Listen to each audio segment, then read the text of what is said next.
You're listening to the Just Go Bike podcast. We're all about the culture of bicycling just for the fun of it. Your host, Kathy Murphy from the Morphology Podcast and Andrea Parrott from Parrott Talk are joined by a wide variety of guests each week that delve into the social side of cycling.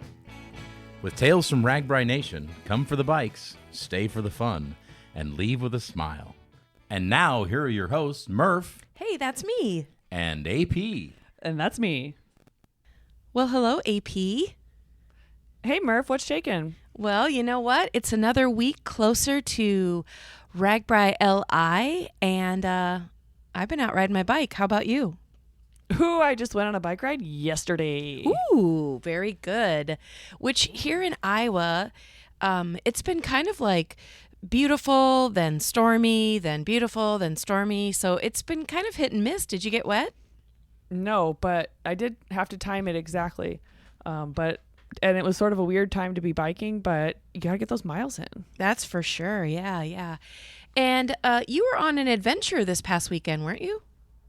That's right. I went to upstate New York to work the tour of the Battenkill, which if you are a podcast listener, you'll know all about it. Yeah, I'm so curious. Like, what are the athletes like in upstate New York versus Iowa? Well, I mean, they're still bikers and they still enjoy the same things that we like about biking, I guess. But, Tour of the Battenkill is a race. It's not a UCI certified race, but these people are all in shape and they're well up to the task of riding what I would call a difficult course. So it was neat to see. And the other thing that was neat to see was as we called people up to the podium, a lot of people who were winning in their age category or in their gender category were either related to, are friends with, are on a team with other winners in other categories. So I guess those fast people stick together. Ah, okay. So it's a little more serious than what I did this past weekend. Well, yeah, maybe, but the prize is a ice cold thing of milk. Chocolate milk. So yeah, it's not that serious, but they are all very in shape and all I would take them seriously if I was racing them, that's for sure. Well, cool. Yeah, it's really beautiful up there. It's such a cool event. Extremely hilly, some awesome farmland and wildlife. There were turkeys on the course that people had to dodge. I mean, it's really cool. And the other thing that's cool about Saratoga Springs and being up there is that it's horse racing country and it's also dairy country. So there are creameries everywhere. There are gorgeous horses everywhere. I think the wildlife was one of my favorite parts of being up there, besides the racing. And that makes sense with the chocolate milk as the prize. Yeah. The Battenkill Creamery gave us the milk.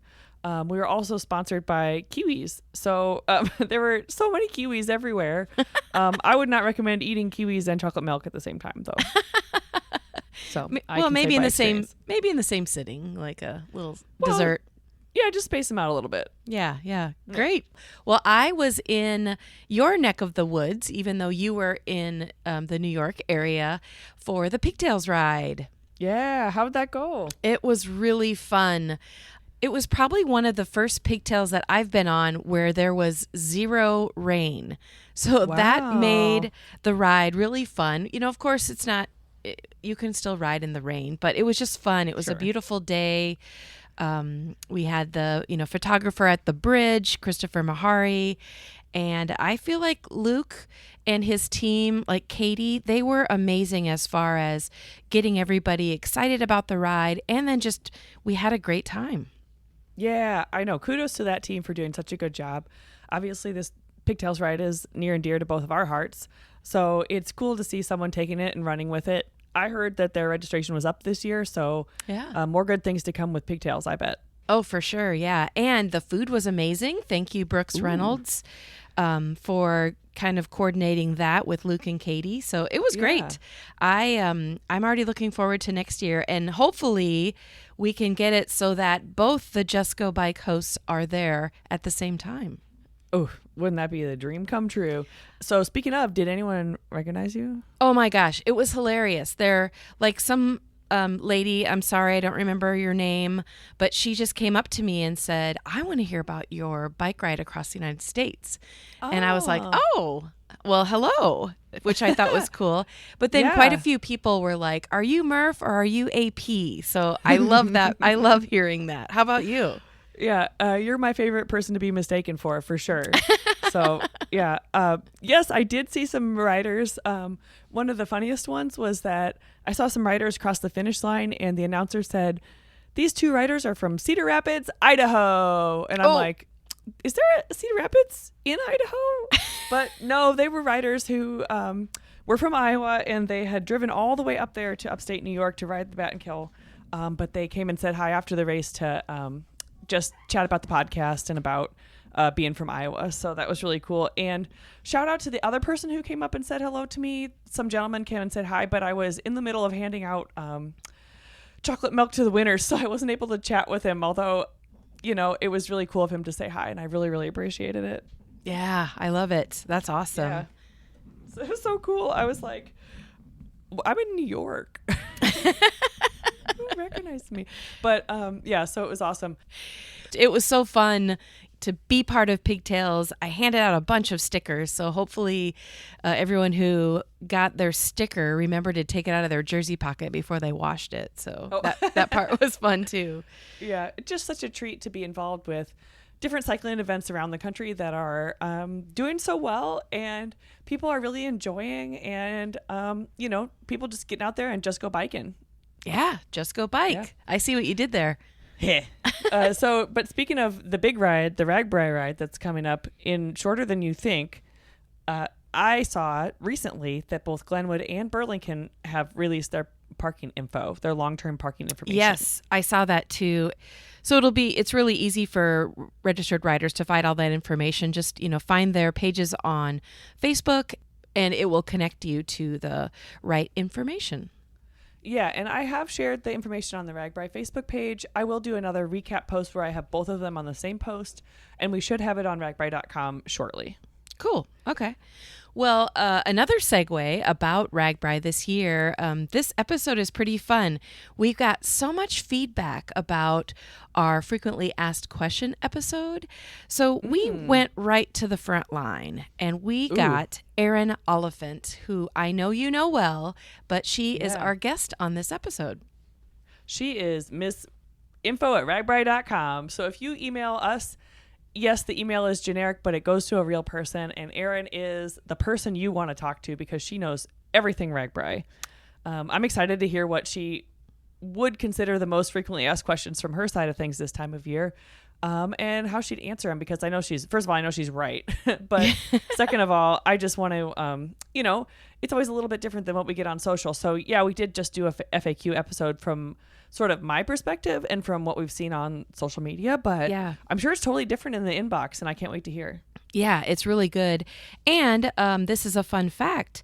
Erin is also a triathlete. So she's done Ironmans, which is like the Super Bowl of triathlon. And she also is a coach. So I asked her if she could give us a few training tips at the end. So it's kind of fun. You know, first of all, she's going to tell us about different things that are happening with RAGBRAI that riders need to know. But then she's going to help us out with like, all right, are we going to be ready for RAGBRAI in July? Let's do this. Oh, that's so awesome. I know, I was listening to you say that and thinking, I wonder if she has any tips for me who gets to ride the pre-ride in 2 weeks. Like, ooh, I'm sure the answer is bike. Yeah, get on your bike and ride. But she has some really good tips on fueling, like your nutrition. So that's one of the cool things that I got out of there. So, well, anyway, awesome. Let's get to our interview with Erin. Roll it.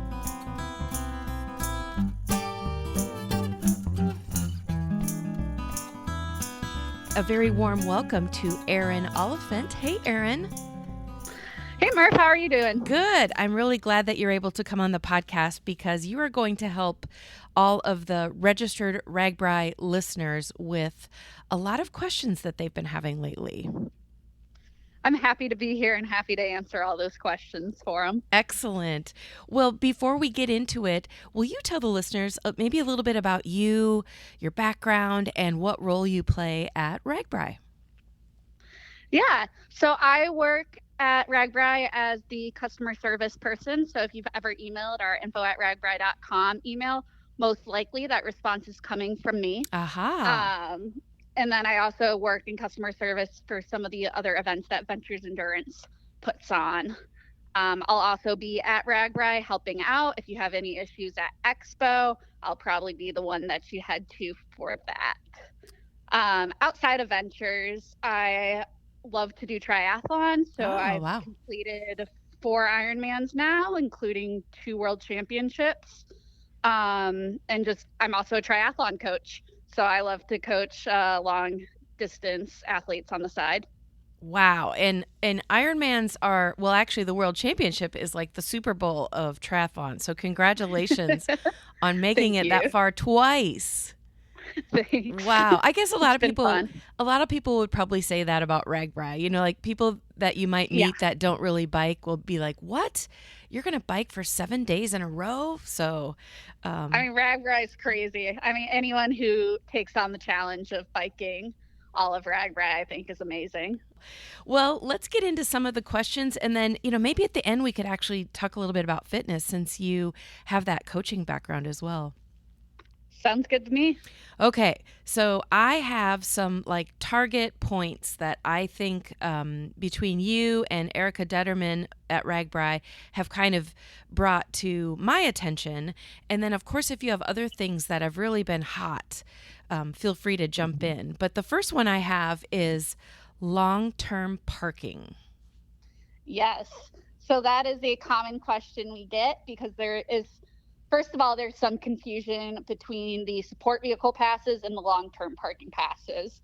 So I'll clarify that right now. The support vehicle passes are what you need if you plan on having a non-rider drive your car from campsite to campsite each day and who plans on keeping their vehicle there overnight. Okay. And it's actually worth noting at this point that those vehicle passes are all sold out. Mm. There might be people on Facebook who are looking to sell their vehicle passes because they're not doing RAGBRAI anymore or they no longer need it. But you will no longer be able to buy them through your registration page at this time. And that pass is what gets your vehicle into the official campground? Is that what that means? That is correct. Okay. Okay. And then, so these long-term parking passes are the other thing people are asking about, and those have not gone on sale yet. So those will go on sale through the towns of Glenwood and Burlington themselves. And those are for if you plan on leaving your car at the start town or the end town during the duration of the ride, and then taking a shuttle back to your car, either before the ride starts or at the end of the ride. Okay. And then when those do go on sale, you'll head to our website, which is ragbrai.com. And you'll click RAGBRAI LI the route. Then when you scroll down on that page, you'll notice that we have all the towns listed, including day 0, which is Glenwood, and day 7, which is Burlington. Mm-hmm. That will direct you to those towns' websites. And from there, you'll be able to buy your parking passes as soon as they come available. Okay. And when AP and I were on the road with Matt Phippen, the ride director, we were in those two communities. And at least from what I gathered, a lot of the reason that those parking passes aren't for sale yet is because they're still just, planning out logistics and figuring out what vehicles go where, what size vehicles can fit, and all of that good stuff. So it's not that, we're trying to hold out on riders. It's literally logistics are still happening as we speak. Exactly. So RAGBRAI takes a lot of planning, and especially for these towns who don't do the planning as frequently as we have to do the planning every year. Mm-hmm. They have to reevaluate that space, and they also don't want to oversell. So they don't want to put passes available for sale and then have people get there and have no place to park. So they just really want to make sure they have those details ironed out before they make the passes available for sale. Okay, that's a good one.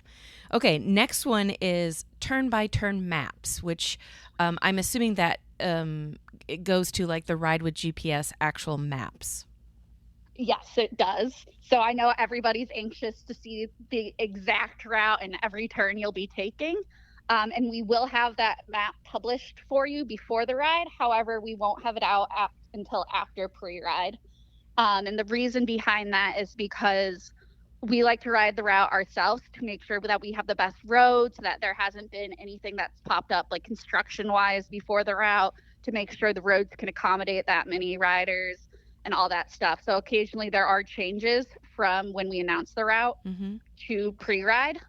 So we don't put those maps out until after pre-ride, until the map is completely finalized. Okay, and just a side note, the pre-ride is the RAGBRAI inspection ride where actual cyclists pedal across the state and, like you said, figure out the final map. And that happens the first week of June. So that's coming right up, but it's definitely, it hasn't happened yet. So those maps are not complete yet. Yep, exactly. Okay, and speaking of maps, another hot button is the actual town maps. Like if I want to know where the food's going to be and the camping and the showers, like when is that going to be available? Yeah, so similarly to the long-term parking situation, the towns are still trying to iron out all of the details. And also during pre-ride, we're going to work to make sure that things are placed in the best possible area and work with the towns to figure out those final details. So we will have the town maps posted, but it probably won't be until after the 4th of July. Okay. And then I learned also when I was on the route driving it that most of those towns, actually all of those towns, will have physical paper copies of those maps as well. So if you don't want to download it or don't want to print it off at home, the day of, when you pull into a town, you can grab a map, and I think you'll actually be able to grab the map for the next day as well. Yes, I believe you're correct. And that will just kind of help you get a feel for the lay of the land. Yep. So I don't know, maybe everyone reads their participant guide. I'm somebody that loves to read it. I read it cover to cover. Even though I've done RAGBRAI almost 30 times, I still find a lot of value in kind of a refresher, so to speak. So will there be a participant guide this year? There will be a participant guide, and we will be sending it out now through digital. So we've had issues in the past where we don't get the guides through the supplier on time, or they just get lost in transport. So this time around, to avoid that happening, we're going to be emailing them out on July 8th for participants to look over.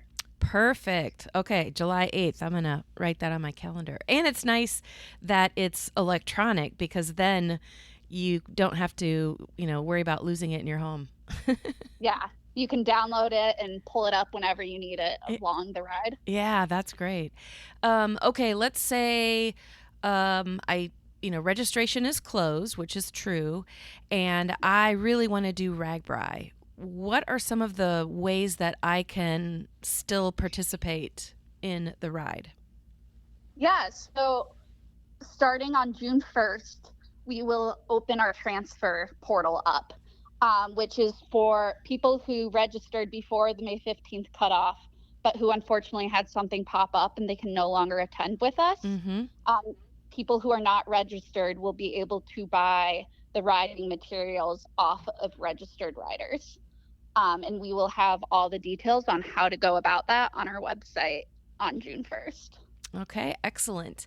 And of course, if I, for some reason, didn't do all of that, did not get a official, RAGBRAI registration, I can show up the day of and still have a one-day pass, right? Correct. We actually this year, this is new of this year, is that we are keeping day passes open throughout the month, I guess. So you can continue to register online as a day rider. It's just past the date that we will be able to mail those wristbands to you. So you will have to come see us on the campgrounds to pick up your day pass for Expo. So if I'm just going to ride Wednesday and Thursday, that would be a situation where I would get 2 day passes for each of those days. Yes. Okay. All right. I know this is a hot one. Let's say I have a charter that I am part of, and that charter is asking me for my wristband number. So let's talk about that.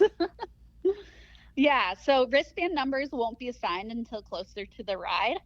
That's part of the reason why we close online registration when we do, is so that we can assign everybody those wristband numbers and get them in the mail to participants. But since they're not assigned a little closer to the ride, that means you can use your confirmation number in the meantime for your charters and your shuttles and whatnot. And to find your confirmation, there's a couple of ways. One, you could go through your emails, and it should be on the email that was sent when you first registered. Mm-hmm. And if you can't find that email, you can also log into your Emotive account and click on your current registration, and the confirmation number should be listed on the top. And once a wristband number is assigned to me, will that show up in my Emotive account? It will. So exact Okay. same place where you find that confirmation number, but the wristband number will show on the right side of your screen and will most likely show as a bib number. Okay, great. And you mentioned vehicle passes are sold out. Is that true? That is true. So because the towns only have so much room for all of us, we are limited on the number of vehicle passes that we can sell. It doesn't mean that you can't bring your vehicle. You're just going to have to make reservations at campgrounds in the area outside of the RAGBRAI official campgrounds. All right. This has all been like super informative, so I appreciate it so far. Good. I'm glad I hope it can help some riders out. Yeah. Do you want to give us maybe some highlights on, getting packets or mailing packets and especially the team connection, because that always seems to be a little bit confusing for riders. Yeah. So we will start the shipping process in June.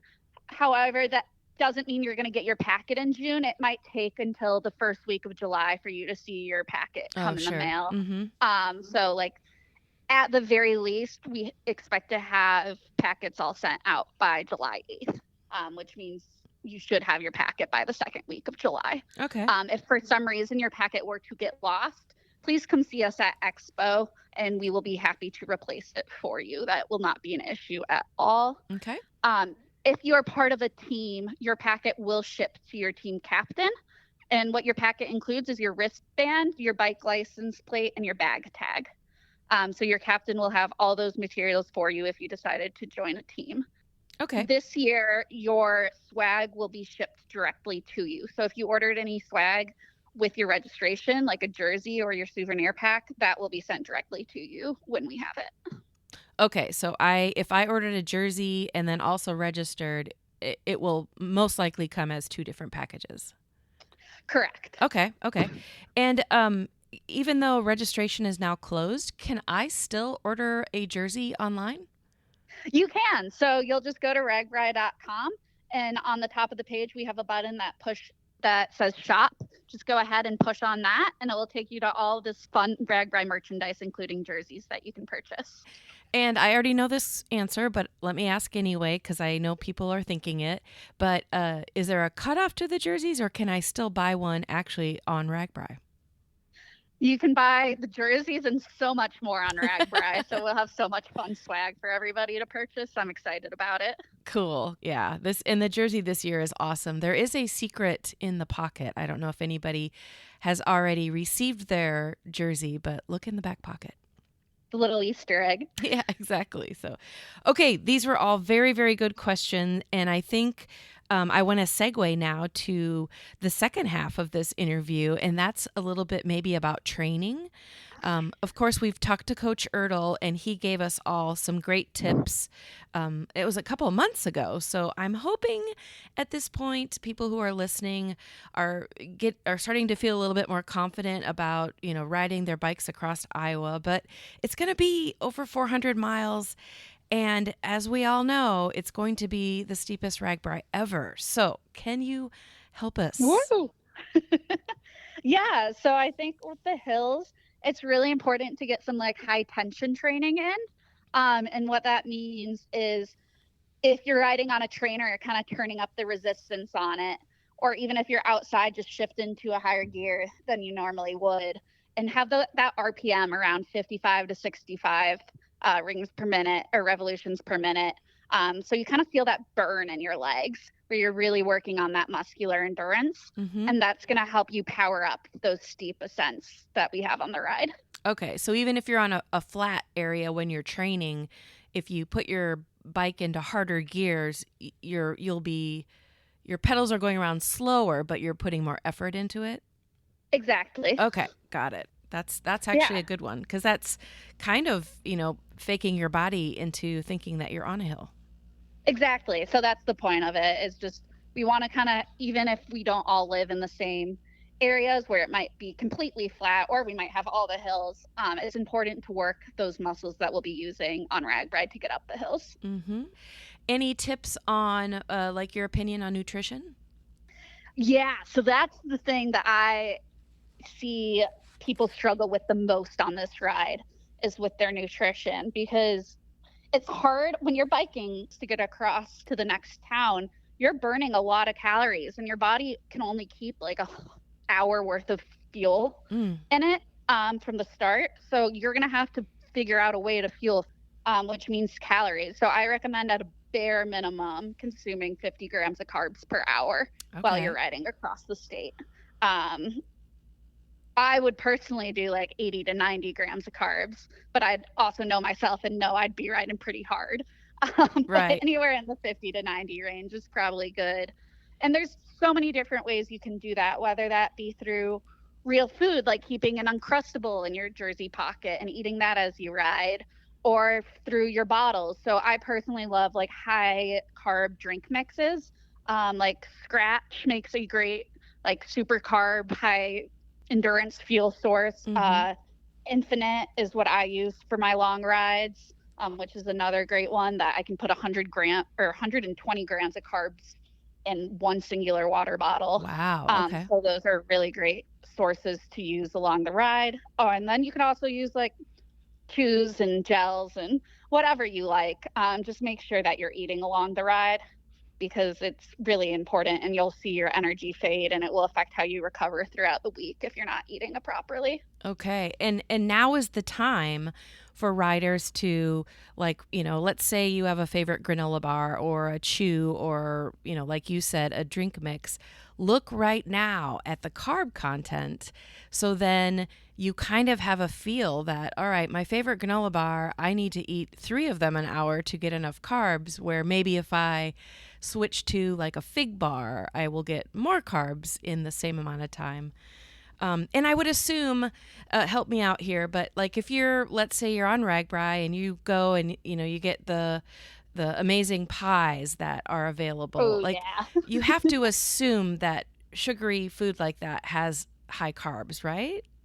Absolutely. Okay. But then again, like you might eat that and still have another 3 hours of riding left. Yeah. So just kind of have a plan in mind. And like you can refill at stations and whatnot, but I would just have a general plan in mind on how you're going to get enough calories in to sustain you and keep your energy up through the duration of the ride. Okay. That's an excellent tip, and something that we can all start looking at right now. Yeah. And you can start testing even when you're riding. Like sometimes it is a skill to learn how to ride while eating. So just on your next practice ride, just practice eating a PB&J while you're out there. Good. Okay, the next one I was going to ask you about is water. And it's funny because AP and I on the last episode talked about that. And I basically said that I keep 1 bottle of water with me because I'm terrible at hydrating, and she keeps 2.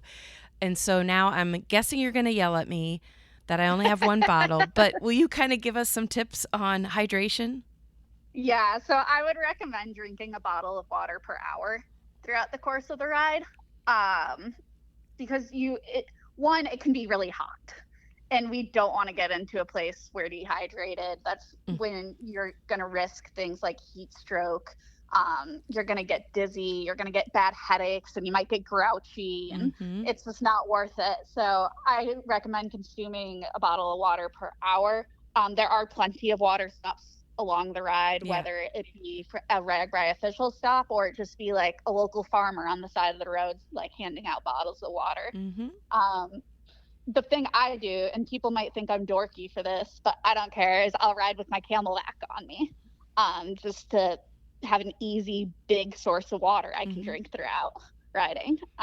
So Definitely have at least one bottle of your water on your bike, but I recommend having two, one with water, one with electrolytes. Okay. And will you tell listeners real quick what a Camelback is? Yeah, so that's my hydration pack. So I have a 1.5 liter bladder, and it's just a light backpack that holds water essentially that I ride with. Okay. And the ones that I see have like a hose sticking out of them. And so you have access to that water whenever you want to, because that hose kind of just dangles on your shoulder, right? Exactly. It makes it really easy. I don't even have to have a hand off the bike while I'm drinking. Nice. If only that we could figure out that with a peanut butter and jelly sandwich, right? I know.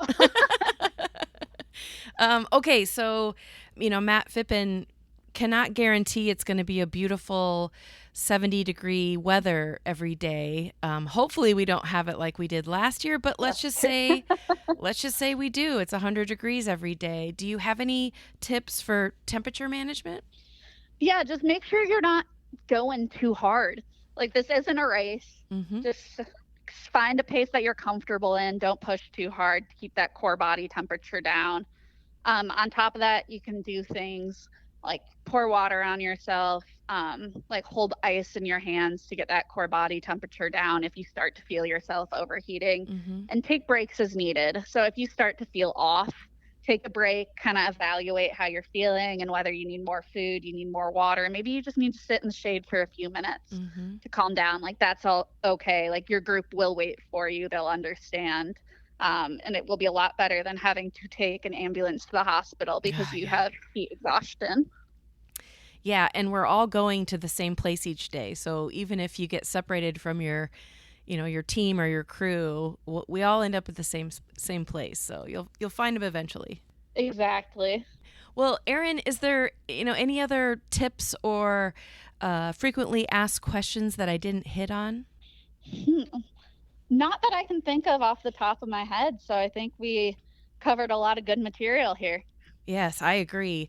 And if riders have questions that either we haven't answered or they're curious about, where can they go, as either resources or to contact someone? Yeah, so a lot of our information you can find at RAGBRAI.com. We do have both a general information questions and guides page as well as an FAQs page with a lot of these frequently asked questions. And if you can't find your answer to your question on there, you can email us at info@ragbrai.com, and we'll get back to you as soon as we can. Erin, thank you so much for coming on the podcast. And I'm guessing while we were recording, you probably have a whole inbox full of new questions that have come in. It's very likely. All right. Well, thanks so much. Thank you. I've enjoyed talking to you, Murph.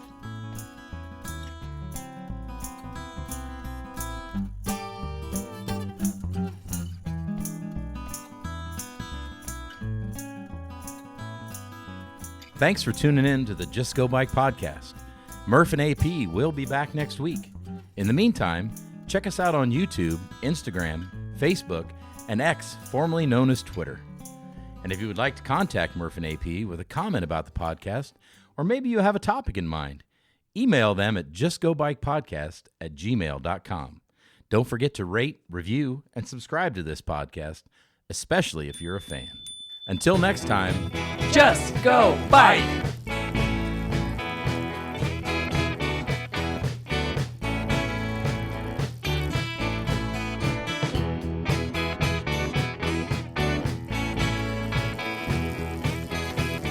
theme song by Ryan Steer, logo by Suzanne Milosevic, produced by Kathy Murphy, social media by Andrea Parrott, intro by Pumpkin.